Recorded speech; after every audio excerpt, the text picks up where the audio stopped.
Live. We have a great program for you today. We are featuring Dr. Katie Stone, who's a senior scientist at the California Pacific Medical Center Research Institute, obviously in the state of California. So at the University of California, San Francisco. And she's going to talk to us about sleep quality and circadian rhythms. That's your daily body rhythm, life rhythm, however you want to call it. She's up there at UCSF, that's one of the blue zones, right? Green zones. In any event, her area of research is sleep and how this helps. Let me see, I'm going to make it wrong. I'm going to say it wrong. Let me read it correctly.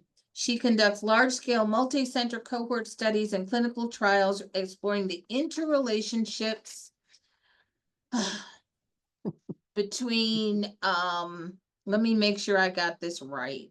Sleep, circadian rhythms, and age-related outcomes, including cognitive decline or dementia, cardiovascular disease, and other things. Right now, she's conducting something called the Essential Trial, which examines whether treating obstructive sleep apnea, and in all of our healthy aging programs, we tell people, if you've been diagnosed with sleep apnea, follow the treatment. Wear your CPAP, okay?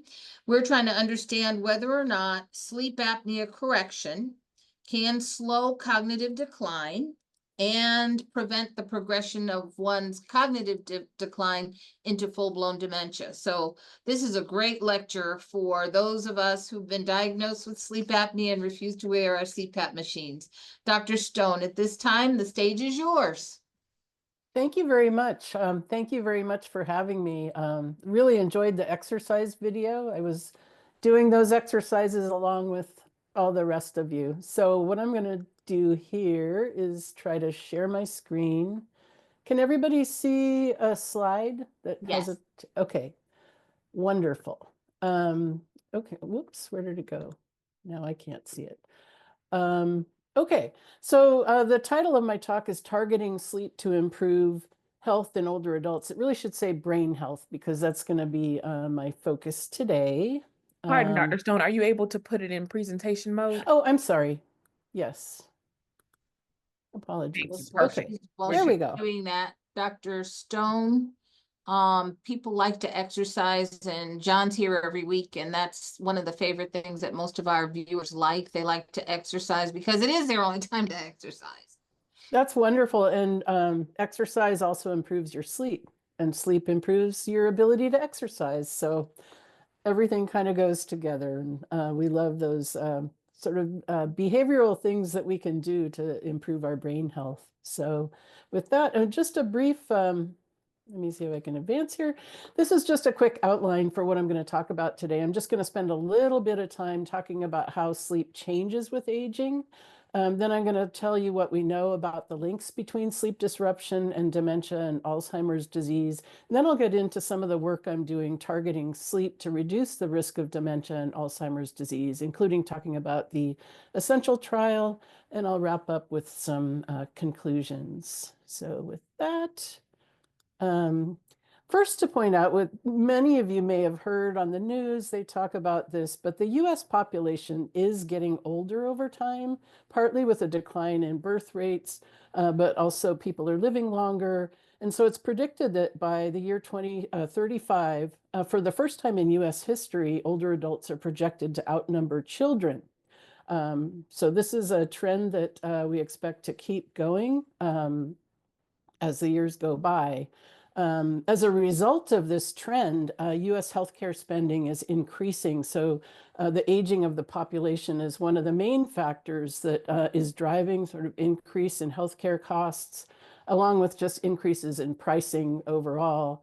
But by 2015, healthcare spending accounted for nearly 18% of the total US economy, and it's only increasing from there.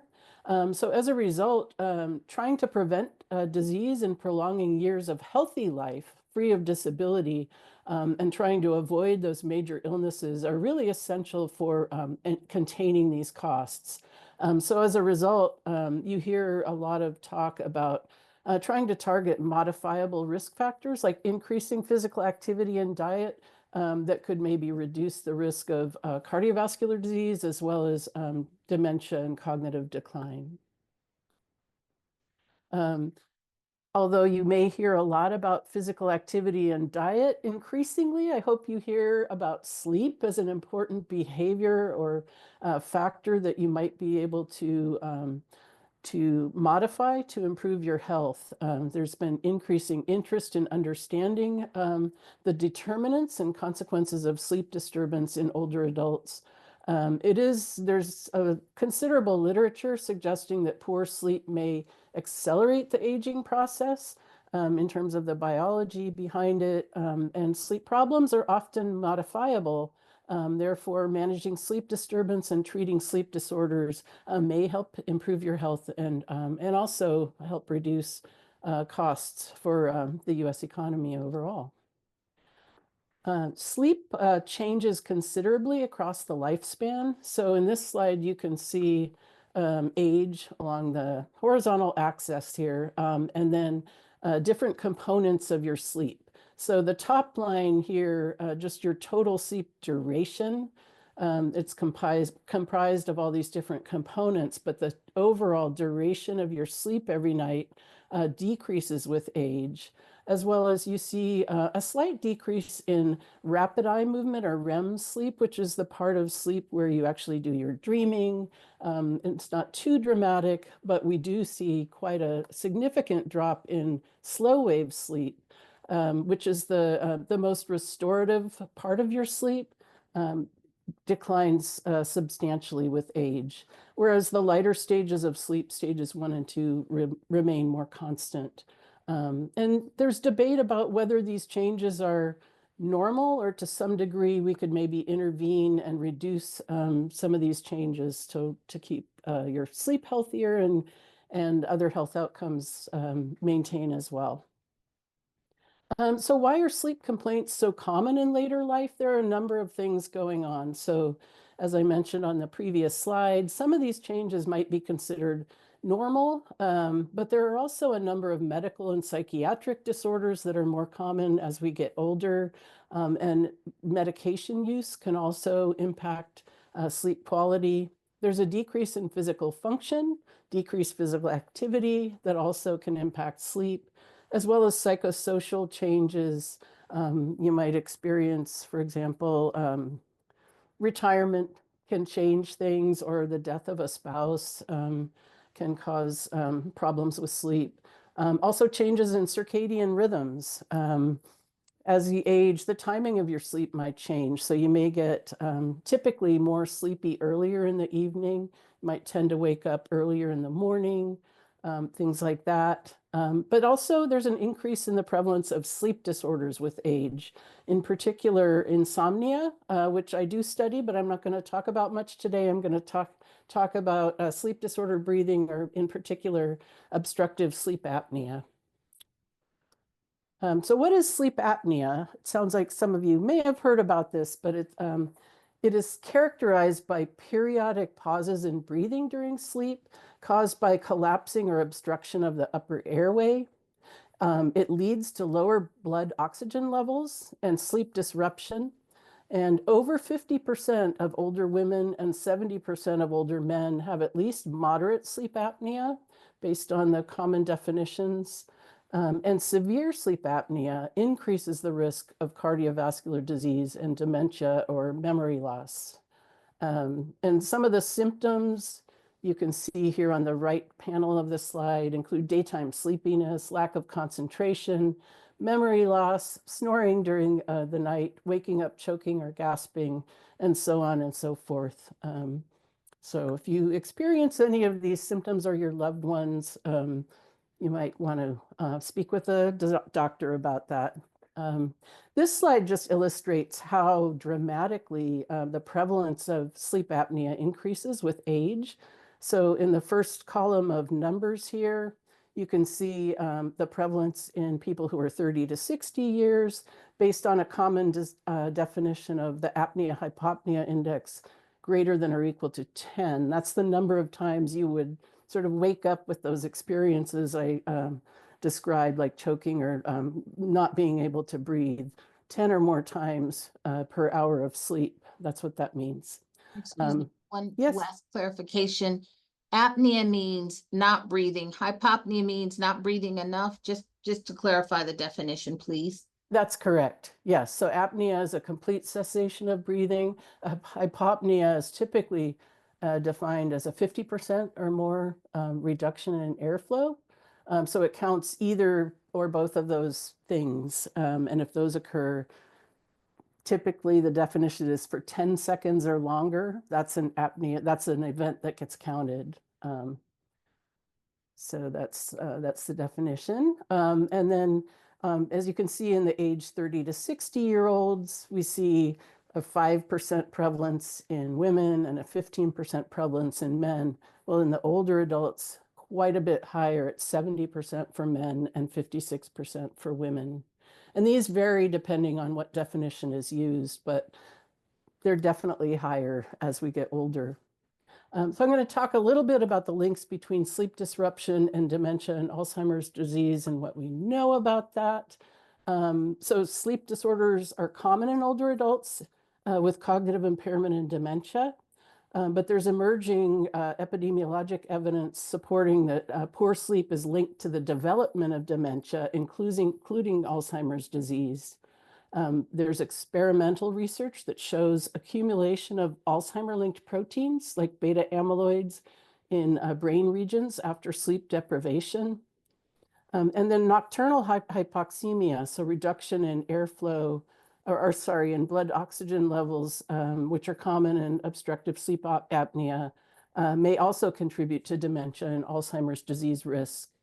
Because the low oxygen levels ultimately can damage brain cells. So the question that I've been sort of asking along with my colleagues and trying to address in a new study is whether treatment for obstructive sleep apnea can reduce long-term risk of dementia and Alzheimer's disease. This figure just sort of shows sort of how there's a vicious cycle linking poor sleep and dementia and memory loss. So sleep, we know, plays a key role in consolidation of memory and maintaining that memory over time. When you're sleep deprived, these Alzheimer-linked proteins tend to build up in the brain, and Alzheimer's is characterized by the accumulation of these proteins. We also know that untreated obstructive sleep apnea and other sleep problems have been linked to dementia and risk of Alzheimer's disease. And this figure just shows sort of a vicious cycle where if you're not sleeping, we don't sweep out those proteins that happens during sleep. They tend to build up into these plaques around the brain cells, and that ultimately has toxic effects on memory formation and sleep quality, which in turn can exacerbate poor sleep. So it's really a vicious cycle. It's a two-way street, really. This slide shows the results of a study that was done several years ago, but was sort of one of the early epidemiologic studies that I was involved in, where we looked at people with sleep apnea. These were older women in a study called the Study of Osteoporotic Fractures. And among those with sleep apnea, we compared those to women without sleep apnea and looked at what happened by 5 years later. So these were people who were all cognitively normal at the initial visit, but then over the course of 5 years in those with sleep apnea, there was a twofold increase in risk of developing mild cognitive impairment or dementia among those with moderate to severe sleep apnea. So much higher, quite a bit, significantly higher risk for those with sleep apnea compared to those without. And now I'm going to transition to talking about treating obstructive sleep apnea to reduce the risk of dementia and Alzheimer's disease in older adults.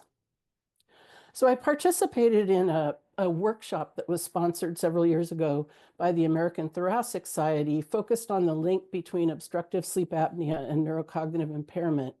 And I, with a colleague from Australia, Sharon Naismith, wrote the part on designing trials to look at this, whether we could treat sleep apnea and reduce risk of dementia and Alzheimer's disease. So a lot of the thinking kind of came out of this workshop report. Just a few words on some of the common treatments for sleep apnea. By far, the most common is continuous positive airway pressure, or CPAP, which you can see here on the left side of the screen. And it involves just having a continuous flow of air to keep the passages open and prevent apneas and hypopneas from occurring during the night. There are also some oral appliances which can effectively pull the lower jaw forward. They tend to be overall somewhat less effective than CPAP, but people might be more likely to use them. And then there's, in some cases, positional therapy. Some people tend to have more severe sleep apnea when they sleep on their back. And if they can just use this device to help them keep on their side, then they experience less nighttime problems with sleep apnea. That's just a picture of the oral appliance, what it looks like. And then finally, there's surgery, but I'm not going to, that's sort of an extreme case, and hopefully some of the other treatments can be tried and be effective. So it was very challenging to design a trial to treat sleep apnea for Alzheimer's prevention. And this, I'm just describing what some of the challenges were. So first, we need to really try and focus on intervening early when people are still pre-symptomatic. In other words, they don't have major cognitive complaints yet, to optimize the prevention efforts. I think, there's advantage to treating sleep apnea no matter where you are on the course of progressing towards dementia and Alzheimer's disease, but it's best really if we can intervene early on to sort of slow the decline, because by the time people have symptoms, they're already sort of, down that path to developing more serious disease. So that's one challenge. Another is the need for a really large sample size and extensive follow-up of, say, 10 to 20 years if we really wanted to follow people until they either developed Alzheimer's disease or not. The disease just takes a long time to progress. So that really wasn't feasible. The funding from NIH and other sources tends to be in sort of 5-year cycles. So we wouldn't even be able to consider funding that kind of a study. So we need really feasible and cost-effective biomarkers that indicate increasing or decreasing risk for Alzheimer's disease without observing Alzheimer's itself developing. And these biomarkers need to be sensitive to changes in sleep and strongly linked to the risk of Alzheimer's disease. And we really need to be able to observe meaningful changes over about 2 years because of the funding cycles and how it works. Another challenge is just that withholding treatment from people with moderate to severe obstructive sleep apnea, we didn't consider to be ethical if we needed to sort of say, we're going to assign this group to get therapy and this group is going to wait 2 years and then they can get therapy after that. That's too long to keep people off of therapy. So that was just another challenge we had to struggle with. And finally, adherence to the most effective therapy, which is continuous positive airway pressure, or CPAP, is typically pretty low. It's about 50% who are able to really stay on their CPAP and use it regularly. So we had to address these challenges in designing the essential trial. So in terms of the early intervention, we're recruiting cognitively normal individuals with moderate to severe sleep apnea from sleep clinics. And in order to accomplish a study within a 5-year grant period, we're using surrogate outcomes for Alzheimer's disease. In particular, our primary outcomes are blood biomarkers, things that can indicate increasing or decreasing risk for Alzheimer's disease, but we're not measuring directly the occurrence of Alzheimer's itself. We're also looking at some cognitive testing that's linked to Alzheimer's disease. And we have follow-ups at 3 months and then again at 2 years. In order to address the issue that we can't keep people off treatment for 2-year periods, the main part of the trial, we're randomizing people to get either therapy or not therapy, and only keeping them waiting if they're in the control group for 3 months instead of the full 2 years. So after 3 months, if people get assigned to the control group, in other words, they're not getting therapy, then at the end of that 3 months, they get offered therapy. So it's a much shorter period, but we can observe changes in biomarkers over that time. The blood biomarkers are sensitive over that period of time. And then at 2 years, we will compare adequately treated people to inadequately treated, or people who just, don't optimally use their therapy. And then to address the low adherence to CPAP, we're using an approach called rapid multimodal treatment, which targets reduction of the apnea-hypopnea index by whatever method works best.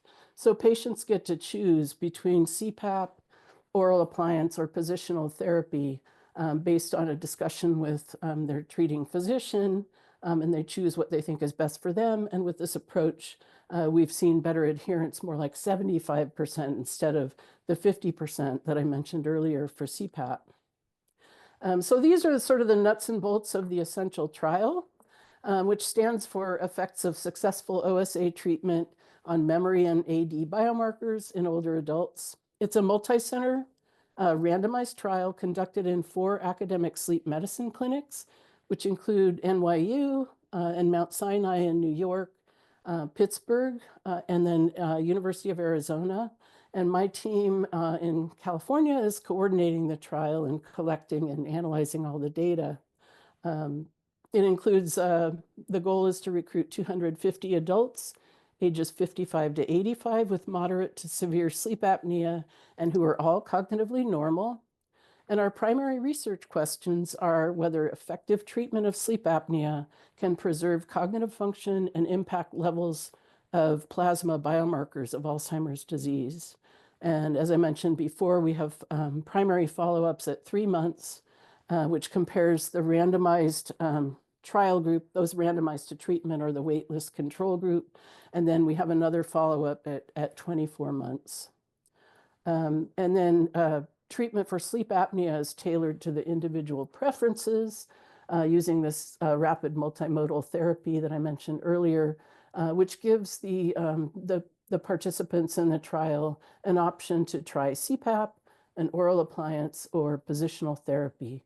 If one doesn't work, then they get offered the next therapy. And of course, positional therapy is only an option if people have positional sleep apnea. So in some cases, that's not really a good option for people. This is sort of complicated, but it shows the overall design. So we're aiming to randomize 200 people, 50-50, so half get assigned the waitlist group and half get assigned to therapy. And then they'll be in this group for 3 months. At the end of the 3 months, those in the waitlist group get offered the therapy. And then we follow everybody for out to 24 months to see how we, over 24 months, we expect to see more significant changes in cognition. Whereas we expect that we'll see some changes potentially in the biomarkers after the 3-month follow-up. So that's basically the design. And I wanted to just mention another study that I've just begun working on, which is at Sutter Health, which is the parent organization. It's a big health system in Northern California, and my institution, California Pacific Medical Center, is part of this health system. So we're working on a study that's a quality improvement study funded by Eli Lilly, designed to try and ultimately enhance screening for obstructive sleep apnea in primary care clinics. Because estimates suggest that at least 80% of adults with OSA are not diagnosed or treated. And this is a big problem. It's a big challenge. So the main objective of this study is to identify barriers and facilitators to OSA screening, particularly in the primary care setting where most people might first bring to the attention of their doctor that they have concerns about their sleep. So as part of this study, we're examining tools and processes used by providers to identify OSA across a large, diverse health system. We're conducting interviews with providers to discuss barriers and facilitators. One barrier is just access to sleep medicine. So the capacity for referrals is a challenge that needs to be overcome. We just don't have enough sleep medicine doctors to care for the patient load. So that's a major challenge. And then we're also pilot testing screening for OSA in primary care clinics using home sleep apnea testing so that we can sort of alleviate some of that bottleneck of sending someone to a sleep medicine clinic and then they're waiting for their screening. So, we're just starting on this and we'll see what we find out, but hoping that we can make the process of screening and getting people treated more efficient. And so just a few conclusions. A growing body of epidemiological and experimental evidence links sleep with a variety of age-related physical and mental health outcomes, including Alzheimer's disease and dementia. OSA is increasingly common with aging, as are other sleep disorders, but most of the OSA goes undiagnosed and untreated. Major symptoms might include choking and gasping or snoring during sleep and excessive daytime sleepiness. And then I just wanted to advise that if you suspect you may have OSA, speak with your doctor about getting a home sleep test or a referral to a sleep medicine clinic. And ongoing trials, including the Essential, which I've told you about, will confirm whether treating OSA can effectively reduce the risk of developing dementia and Alzheimer's disease. And just finish with a slide that shows some tips for improving sleep in general, not sleep apnea specifically. But if you try some of these approaches to improving your sleep and you still have problems, I advise that you speak with a provider to see if treatment of your sleep problems is right for you. And with that, that's my last slide. So I'll stop and answer any questions. Thank you so much, Dr. Stone. We enjoyed that. You have quite a few questions. I answered the ones that I thought were most appropriate for me. But I'm going to take one that's, I think, kind of easy. We're in Georgia, but you're over there in California, and one of our listeners, Miss Ana Vega, Veiga, is from Los Angeles, and she very much wants to get involved in your sleep studies. So do you have a connection in Los Angeles or something she can do out there in California so she can learn more about sleep? I Again, do have a colleague she's at UCLA and she also works at the Veterans Administration in Los Angeles, Dr. Jennifer Martin. She and I are at the moment working on a proposal to target a condition called COMISA, which is comorbid obstructive sleep apnea and insomnia. They overlap quite a bit. So that's one connection I have down there in the Los Angeles area. And I know she's actively involved in a number of clinical trials. So that might be one person to look up. okay. So there are some questions in the chat that I don't think that I could answer, and I felt you were better capable of answering. I'll go under the Q&A group. Is genetics a factor in sleep needs, or is that something that we've studied? And then the other one that I think is a good one to ask, really, what about too much sleep? And I think that sometimes daytime sleepiness is misconstrued as getting too much sleep.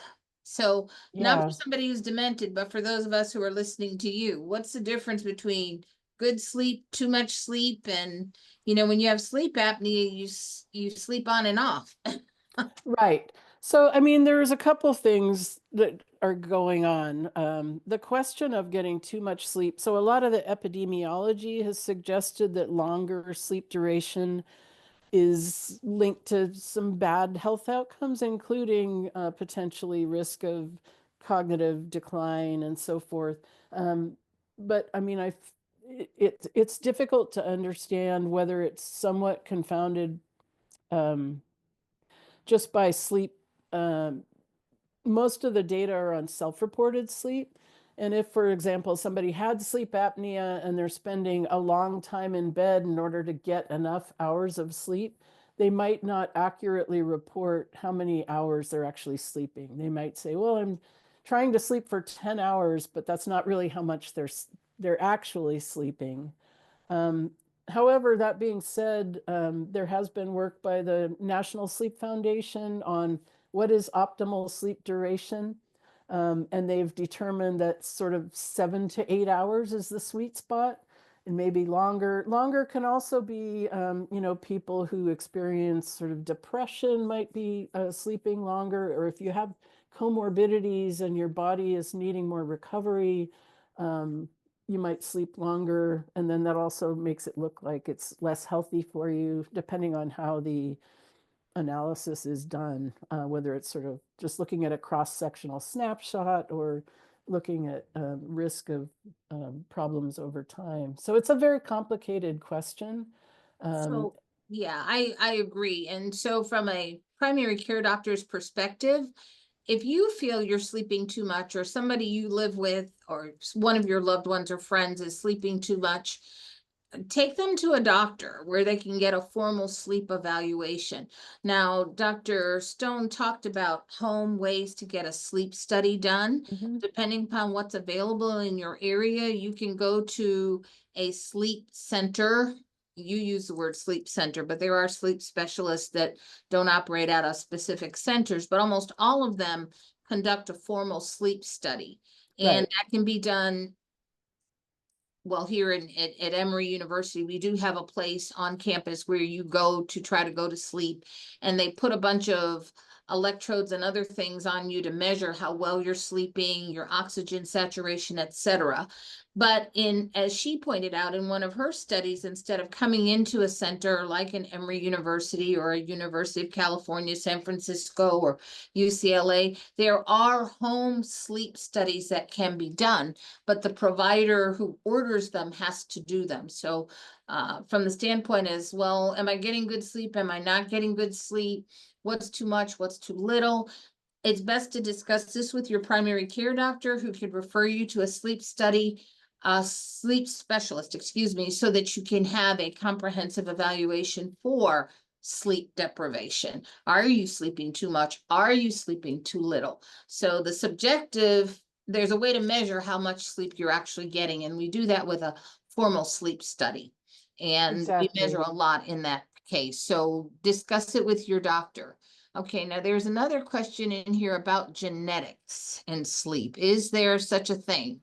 Does genetics have anything Yes. to do with your need for sleep? It does? Yes, so need for sleep, that's a really difficult thing to study because there are people who clearly do fine on less sleep. And I think there is some there is a fairly strong genetics around sleep duration, but also sleep timing.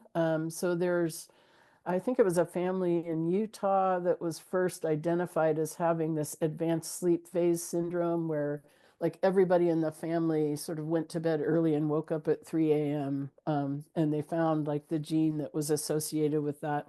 And there's, of course, there's a lot of genetics behind sleep disorders like obstructive sleep apnea, strong genetic component there, which it can have to do with, your propensity for having conditions like obesity or cardiovascular disease that are linked to increased risk of OSA, but also um, what was the other thing? Oh, just things like your craniofacial structure, your anatomy of your jaw, and things like that that can increase your risk. So definitely genetic components for all of those things. But there are also a lot of environmental factors and other factors, lifestyle, that play a strong role as well. So it's not sort of a predetermined outcome. If you have a strong family history of a sleep disorder, you can address your risk for those things, and you can treat your sleep problems effectively. Okay, so here's a question from I'm gonna say Nitin Vishwakarma. And it's a good question, really. Aside from Alzheimer's, what other conditions are affected from sleep apnea? I know in one of your slides you talked about cardiovascular disease. Can you talk about that a little bit? Yeah, so that's probably been, well, it might be sort of the Alzheimer's is catching up now, but really one of the first conditions studied in relation to sleep apnea was risk of cardiovascular disease. So when you have sleep apnea, you have sort of spikes in blood pressure and other changes that occur physiologically that can directly sort of increase the risk of cardiovascular disease as well as stroke. And then atrial fibrillation is also is strongly linked to sleep apnea. So treating the sleep apnea as we get older, especially, is really potentially very important if it's moderate to severe. Just to re-emphasize that statement, sleep apnea does increases your risk for having strokes or other cardiovascular events like heart attacks. I'm just using the vernacular. So if you think you're having trouble sleeping or somebody else thinks you're having trouble sleeping, other than dementia, it's important to be concerned about cardiovascular disease. Okay, now there are a couple of things, and I've heard this. This is another question here about having a big tongue and its effect on sleep apnea. And one of the devices that you showed is actually something that moves the big tongue out of the way to keep your airway open so that you can breathe. And they're like, let's see, what does she want to know? Do you have to x-ray your throat or something, get a scan of your throat? I guess this has to do with the big tongue question. Yeah, so I think they have to. I'm an epidemiologist, so I don't personally do these things, but I do think they have to, if they're going to consider something like an oral appliance, they need to do some imaging along with that to make sure that you get optimally treated using that type of a device.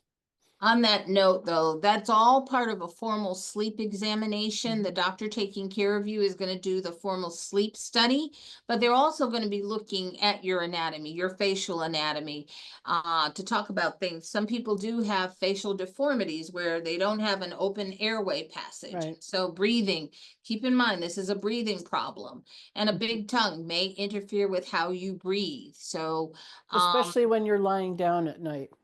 especially when you're lying down at night and being flat, which gets into positions. Is Right. it better to sleep on your side or sleep on your back? That's one of the questions in the Q&A. Yeah. So many people experience worse symptoms of sleep apnea when they're sleeping on their back. It's worse So when it, you're laying on your back. yeah, so it can be helpful if you can get yourself to sleep on your side, or if you really have a tendency to always end up on your back, you can try one of those positional devices that will keep you on your side throughout the night. They have these big sleep pillows that you can sleep with that kind of encourage you to stay on your side. Let me see. And that's a great question. Thank you for asking that. Position. So everybody laying on your side is a better sleep position for sleep apnea, particularly if you have a big belly. That's real important. It helps with breathing. Okay, so let me see, what else do they say? Somebody's asking, they had a sleep study in 2014. And did I get rid of my sleep apnea or did I really never have it? If you never really followed through, I don't know. You might need to be reassessed and reevaluated. That's a clinical question. You really do need to kind of go on and get reassessed through your primary care doctor who can refer you to a sleep specialist or go to the doctor who previously prescribed your CPAP. I don't think, unless you lost a whole lot of weight or had some surgical Yeah. correction, you probably still have sleep apnea. I was going to say, yeah, so significant weight loss can definitely improve symptoms. So they've looked at, there was an article recently that came out about use of Ozempic, reducing symptoms of sleep apnea, along with all the other things it claims to do. But, weight loss can be very effective if it's possible for you to make those changes. But it's not, not everybody with sleep apnea is even overweight, so it's not for everybody. And there's a question. This one's a technical question. Are there sleep apps for your phone that we should probably download or we should be using? The consumer-based sleep devices, I guess some of them now, it's hard to keep up with all the latest technology, but I think like the Apple Watch maybe can measure oxygen saturation levels, which would give you some indication if you have sleep apnea, but most of them, like if you're using a Fitbit or, some of the more common sleep apps on the phone or the Aura Ring, they're just, they're targeting like your sleep duration and maybe how much you wake up during the night, but they're not as effective for trying to get at whether you might have a disorder like sleep apnea. Probably more of an indicator that you might have some insomnia symptoms or something like that. But we may get there with the technology, so We have stay one tuned. last little well, two actually, but there are some questions, and I think this is important. Getting up frequently in the middle of the night just to urinate because you have a big prostate or some other urologic problem is not the same thing as sleep apnea. Just No, having disrupted sleep. So, the question is from Miss Wells, and I'm putting out your name here. Getting up frequently due to prostate issues, does this cause dementia? I don't think so, but the problem would be if somebody's having to continually get up because they have to urinate more frequently, I would suggest you go to your doctor, get your urine tested to make sure you don't have an infection, and an infection can cause delirium, which would require hospitalization. But make sure that you don't have an infection, but more importantly, if you have a large prostate that's making it difficult for you to avoid completely, that can be corrected surgically. But again, that needs to be addressed by another medical professional. Probably an enlarged prostate means you need to see the urologist or the urinary tract specialist. And now let's see, restless leg syndrome. That's what I would call it. This person is describing jumping legs when I sleep. That's not the same thing as sleep apnea, but a lot of people with neurologic conditions, restless leg syndrome is one of those things that does keep people from sleeping. And yes, that's not the same thing as sleep apnea. But on that note, getting enough sleep is something that does affect your brain. I think that Dr. Stone had a picture up there on sleeping, allowing your brain to clear.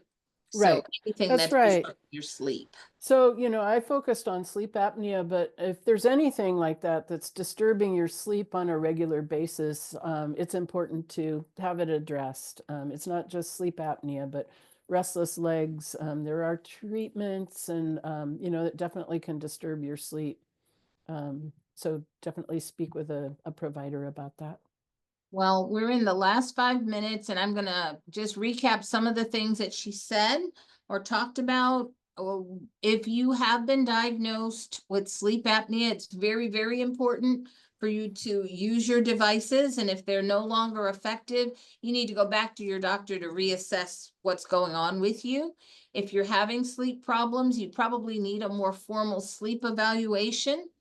And then finally, things other than sleep apnea can disrupt your sleep. Cumulatively, they are bad things because sleep disruption affects not only your risk of not getting enough rest to clear your brain, but sleep apnea means you're not getting enough oxygen to your brain. So having a thick tongue, having anything that keeps oxygen from getting to your brain is something that puts you at risk for dementia, strokes, and heart attacks, and you need to have that addressed. People who have big prostates or restless leg syndromes, those are other medical conditions that can keep you from sleeping well, and they have their own problems. But do these things necessarily cause you to develop dementia? No, we're saying that, dementia is a neurodegenerative process, loss of nerve cells. And so hypoxia is one of those things that you want to avoid. So Miss Emily has put in several bits of information for you about our different studies. I think we had some information from Dr. Stone about one of her studies.